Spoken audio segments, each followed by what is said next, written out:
Welcome, everyone. I'm Blake from Bourbonr.com. This is the Bourbonr live review. This is currently going on in the Facebook group. It'll also get posted to, YouTube and on the blog as well. So tonight, I'm going to be reviewing a couple different things. So first, I'm going to review the 2019 Michter's 10-Year Rye. This is a new release, just came out. It's kind of bounced around. It was pretty consistent coming out every year. Then it went on a short hiatus.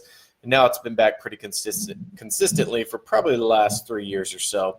Next bottle I'm going to review is the new Wild Turkey Cornerstone Rye. So this is in the Decade series. You know, they've done a few other Wild Turkey Decades bottles. This is the first rye, and actually the first it's the oldest rye whiskey that Wild Turkey has put out, but really the first limited edition rye. There's I can think of the Christmas, I forget what the actual name of it is, but the Wild Turkey Rye that looks like a Christmas label, but that was a long time ago. I think that was maybe early 90s, late 80s. And then lastly, just to give a little bit of a benchmark, I'm going to do a Wild Turkey Rye 101. This is the old label before it was discontinued. They subsequently brought it back about probably 2 to 3 years ago, but this bottle is probably from the early 2000s. I'm not exactly sure the date range, but probably early to late 2000s, 06, 07-ish. So with all that being said, let's go ahead and get started with this one. If you have questions, I'm going to go ahead and pull those up so that way I can see them. But feel free to ask whatever questions you have as I'm going through, and I'll do my best to try to answer them as I go along. So first bottle is the Michter's 10-Year. So this bottle is actually a sample that I received. So, but it runs around the 125, 130 range. And so let's get started. If you missed the first part, I am working on some new glasses. I'm testing these out. They look really cool. But we'll see how they are for actually reviewing and tasting whiskey. So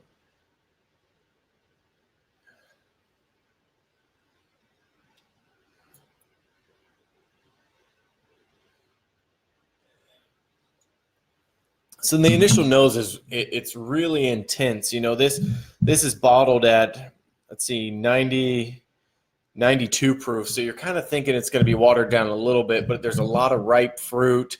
There's a little bit of cinnamon, a little bit of baking spice, but just a lot of fruit notes. So almost like a melon note. There's just a lot going on, like dark cherries, black raspberries, a lot of there's sweetness to it, but not thinking like caramel, like not a lot of caramel. It's a lot more fruit sweetness with some nice spice, almost like a candied peach. Okay.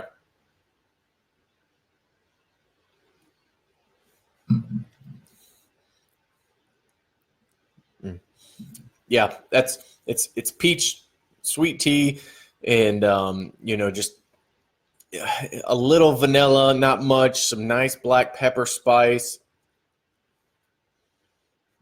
Finishes long, a little bit of oak, but really well balanced. I mean, so this is one, and Michter's, depending on where you fall on them, some people don't like it because they source, but that's kind of become commonplace these days. They were just a little early in the sourcing game. But this is a really good whiskey. For those who are just joining, this is the Michter's 10-Year, the 2019 Rye.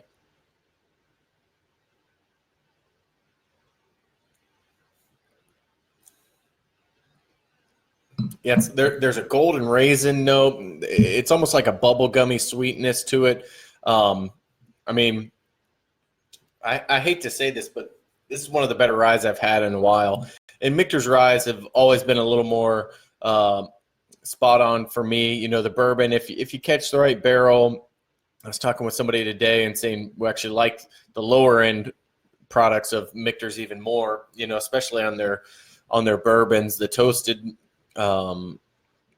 the toasted barrel they did was much better. Whereas, some of the Michter's 10 Years bourbons I think are a little hit and miss. I've had some that aren't that great, and you're like, man, why'd I spend $130 on this? But for this rye, I think this is fantastic, and I don't like to say that often, especially with stuff that's limited and expensive. But this is one I would definitely be willing to try to hunt down. It's nicely balanced. It's not overproofed. It's it's in that 92.8. So it's not like it's going to blow your mouth up, but you can kind of sit and enjoy it. And there's just a lot going on.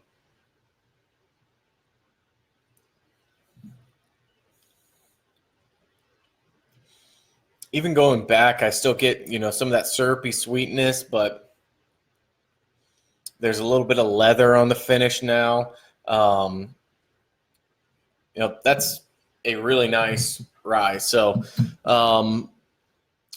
it's a good start for this review. We'll see where it goes from there. But yeah, the Michter's 2019 rye, the Michter's 10, is really good. So if you're looking for a bottle to splurge on, I'd say that's a good place to go. All right. Now this is probably the one that people are more interested in, which is the Wild Turkey Cornerstone rye. So like I said before, it's a part of the Decade series. Hold on, I'm going to clean this glass out really quick. So it's a part of the Decade series, which has been Wild Turkey's higher end things. They put let's see, this is the fourth release of it. There was like an Oloroso, there was an older release early on that came, I think it was, I forget where it was, but it was aged different place, and but this is the first rye whiskey they've done. So it's aged between 9 and 11 years. They actually don't give the exact breakdown of how much 9 to how much 11, but by far the oldest rye whiskey they've ever released is in this bottle. So it's 109 proof, I believe. Let's see. Yes, so it's 109 proof. I think this bottle was $175. And honestly, this is the most excited I've gotten for a Wild Turkey release since the Russell's Reserve 1998. That is still one of my favorite bourbons. I love that bottle. And so whenever I heard they were releasing a high proof, a high proof rye whiskey, I think most people had the same reaction as me. What did I say, Max? Did I say Decade series? Yes, the Master Keep series. But all that to say, the hype is behind this one. So whenever I found out there was a bottle at my local store, I went and bought a bottle. So we shall see if it lives up to the hype. Comes in a beautiful box, has a heavy cork.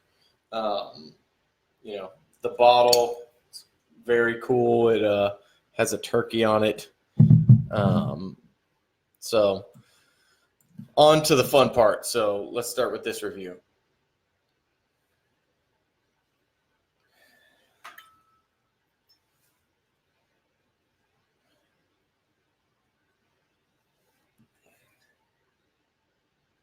So the nose is definitely not as prominent as the Michter's 10 year.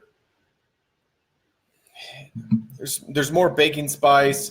It's a little more of just cinnamon, maybe some lighter fruit notes, more like a bright cherry, a little bit of oak.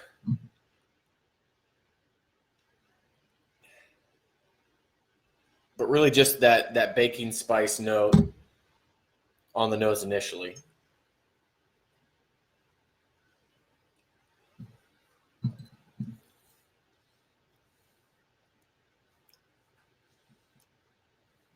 It's very dry, oaky, a little bit tannic. It's a little higher proof, it's a little hot for what I was expecting it to be. There is a little bit of like almost like a dark chocolate note, but I think that kind of plays off the tannic notes.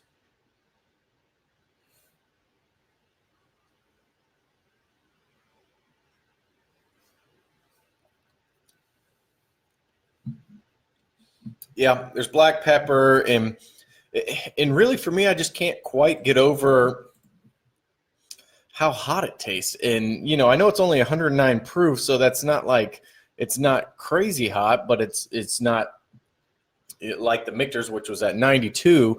But it just tastes so much hotter than 109 proof. And so I did cheat a little bit on this one. I did taste it last night just to see where it was.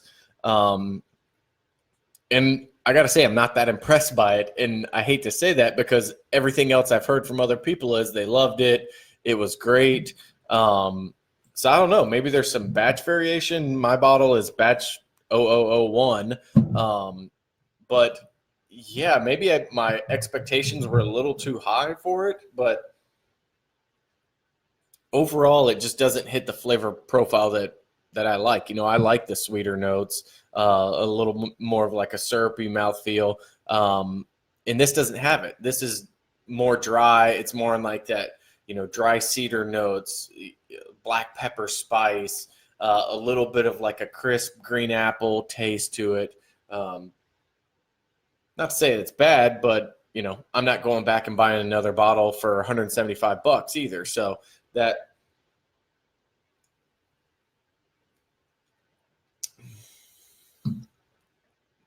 yeah, I don't love it. I don't love it. And so don't take my word for it. Feel free to buy a bottle if you like it.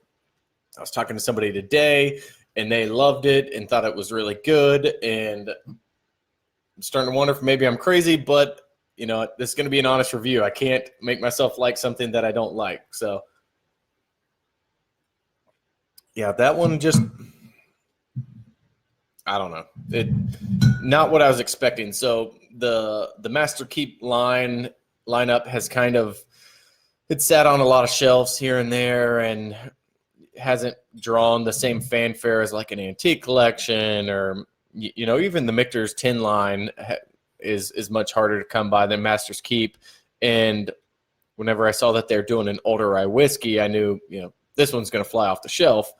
And I hope it's really good. But I would actually take a bottle of the probably the Decades over this one, which I hate to say, but that's kind of what I'm feeling. I may try to find if somebody else has another bottle. Maybe it was just my bottle, but yeah, just a little underwhelming for me. So now I'm going to compare it to the Wild Turkey 101. So this is aged. These barrels were around 4 to 6 years old.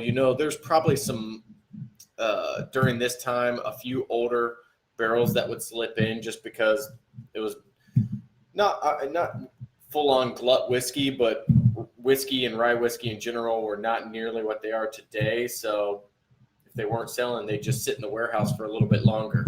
All right. Well, if I can get the cap off, and the metal cap was not where I thought I'd have the problem. I'll give you over under on if the cork breaks or not whenever I open it. All right, there we go. So Wild Turkey is notorious for having cracking and breaking corks, and we'll test my luck here. Not bad, not bad.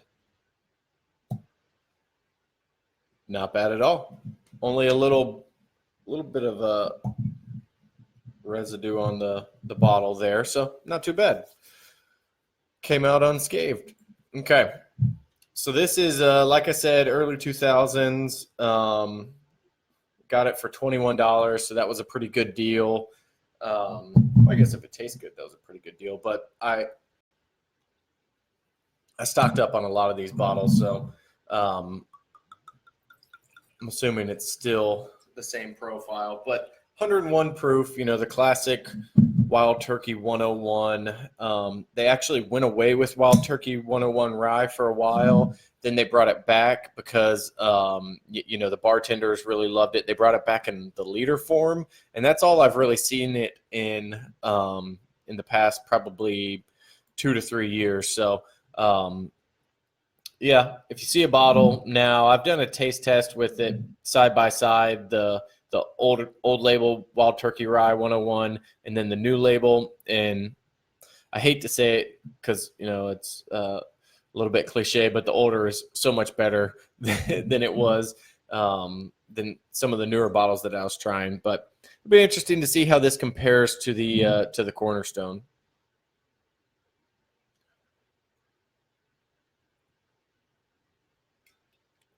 Immediately, the sweetness level is higher. It is a younger whiskey, so that could be a part of it. But there's caramel, there's vanilla, I get more of like that minty note out of this, and a little bit of like a burnt orange peel.